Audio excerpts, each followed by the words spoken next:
چمکتے ہوئے دیکھتا ہے بغیر کسی تکلیف کے۔ جب آپ سورج کی طرف دیکھیں گے تو سورج کو نہیں دیکھ سکتے، آپ کی آنکھوں کو اتنی تاب نہیں ہو سکتی کہ آپ اب سورج کو دیکھ سکیں، یا آپ کسی اچھی چیز کو دیکھیں جب بھیڑ لگ جائے تو آپ کی کوشش ہوگی کسی کو دھکا دے، یا آپ کو کوئی دھکا دے اس چیز کو دیکھنے کے لیے، دھکم دھکی ہوگی، تکلیف ہوگی، تو رب العالمین کو آپ اپنی آنکھوں کے سامنے میں دیکھیں گے بغیر کسی تکلیف کے، بغیر آنکھوں کو چنیائے ہوئے، بغیر کسی مصیبت کے، بغیر کسی کو دھکا دی، اور آپ کو کوئی دھکا نہیں دے سکتا، اپنے رب کو دیکھیں گے۔ یہ کس وقت ہوگا؟ رسول اکرم صلی اللہ علیہ وسلم ارشاد فرماتے ہیں فجر کا وقت ہوگا۔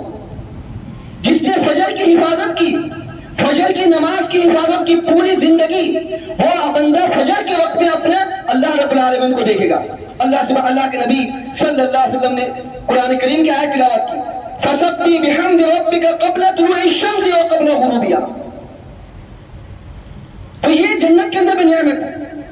اور جنت کے بارے میں اللہ سبحانہ و تعالی ارشاد وَسِيقَ الَّذِينَ اتَّقَوْا رَبَّهُمْ إِلَى الْجَنَّةِ زُمَرًا حَتَّى إِذَا جَاءُوهَا، جب یہ جنتی ایک جماعت کی شکل میں، ایک گروہ کی شکل میں جنت کی طرف جا رہے ہوں گے، حَتَّى إِذَا جَاءُوهَا، جب جنت کے دروازے تک پہنچ جائیں گے، فُتِحَتْ أَبْوَابُهَا، اس کے لیے جنت کے دروازے کھول دیے جائیں گے، وَفُتِحَتْ أَبْوَابُهَا وَقِيلَ لَهُمْ سَلَامٌ عَلَيْكُمْ طِبْتُمْ فَادْخُلُوهَا خَالِدِينَ، ان کو کہا جائے گا سلام علیکم، آپ پر سلامتی ہو، طِبْتُمْ، ہرے بھرے رہیے، خوش رہیے، فریش رہیے، تر و تازہ رہیے، اور اس جنت کے اندر بھی ہمیشہ ہمیشہ کے لیے داخل ہو جائیے۔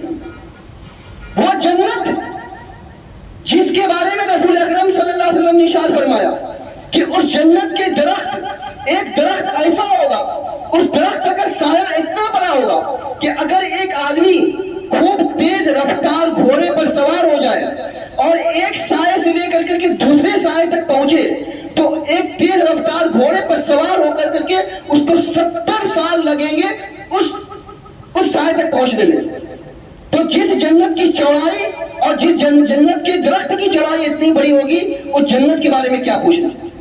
رسول اکرم صلی اللہ علیہ وسلم نے ارشاد فرمایا کہ جنت کے اندر میں ایک کوڑی بھاری بر بھی اگر جگہ آپ کو مل گئی تو سمجھے کہ یہ آپ کی دنیا سے بہت بہتر ہے۔ مثال کے طور پہ آپ کو بہت گرمی لگ رہی ہے، بہت گرمی، پورے پسینے سے شرابور ہو رہے ہیں، آپ کو ایک سایہ چاہیے تھا، ایک ہال ہے، اے سی لگی ہوئی ہے، اس اندر میں اے سی چل رہا ہے اور بہت بھیڑ ہے، بہت لوگ آرام اور سکون کے ساتھ میں اے سی کی ہوا، تو آپ کی کوشش ہوگی کہ تھوڑا سا دروازہ کھولے اور اے سی کی ہوا میں بھی پالوں تاکہ مجھے سکون مل جائے۔ تو یہی جنت کا معاملہ ہے کہ جنت میں اگر آپ کو ایک ذرہ برابر بھی جگہ مل گئی تو سمجھ لیں کہ یہ دنیا اور دنیا کے اندر میں جو نعمت ہے اس سے بہتر ہے۔ تو اس جنت کے بارے میں رسول اکرم صلی اللہ علیہ وسلم نے ہماری رہنمائی فرمائی، اور اللہ کے رسول صلی اللہ علیہ وسلم نے ارشاد فرمایا کہ ہمیں چاہیے کہ ہم جہنم کی عذاب سے پناہ مانگیں۔ اللہ کے رسول صلی اللہ علیہ وسلم ہر فرض نماز میں جہنم کی آگ سے پناہ طلب کرتے تھے۔ رسول اکرم صلی اللہ علیہ وسلم اللہم انی اعوذ بک من عذاب جہنم، اے اللہ جہنم کی عذاب سے میں تیری پناہ چاہتا ہوں۔ ہمیں رسول اکرم صلی اللہ علیہ وسلم نے دعا سکھلایا، اور رسول اکرم صلی اللہ علیہ وسلم نے یہ ارشاد فرمایا کہ جو آدمی جہنم سے 3 مرتبہ پناہ مانگے گا تو جہنم اس کے سلسلے میں اللہ رب العالمین سے فریاد کرے گی کہ اے اللہ اس کو تو مجھ سے پناہ دے دے۔ اور ہم جب جنت کے بارے میں سوال کریں گے 3 مرتبہ اللہم انی اسألک الجنہ، تو جنت اللہ رب العالمین سے دعا کرے گی کہ اے اللہ تو اس کو ہم میں داخل کر دے، تو ہمیں اس کو داخل کر دے۔ اور ایک روایت کے اندر میں رسول اکرم صلی اللہ علیہ وسلم نے ارشاد فرمایا جب تم اللہ رب العالمین سے مانگو تو جنت الفردوس مانگو۔ جنت الفردوس یہ جنت کے سب سے اونچے درجے پر ہے، سب سے اونچے درجے پر، تو یہ جنت ہے، اور یہ جنت کے بارے میں اللہ کے نبی صلی اللہ علیہ وسلم نے بتلایا ہے۔ سنن ابن ماجہ کی روایت میں آتا ہے رسول اکرم صلی اللہ علیہ وسلم ارشاد فرماتے ہیں کہ جنت میں 120 قطاریں ہوں گی، 120 صفحے ہوں گی، 80 صفحے صرف میری امت کی ہوں گی۔ اب آپ سمجھ لیجئے کہ جنت کے اندر میں کتنے لوگ داخل ہوں گے۔ جہنم کو ذکر کرنے کا مقصد یہ نہیں ہے کہ آپ مایوس ہو جائیے، آپ نا امید ہو جائیے، بلکہ جہنم کی ہولناکیوں کا ذکر کرنے کا مقصد یہ ہے کہ آپ جہنم کی آگ سے اپنے آپ کو بچا لیں، اور جنت کے لیے جنت میں جانے کے اسباب اختیار کر لیجیے۔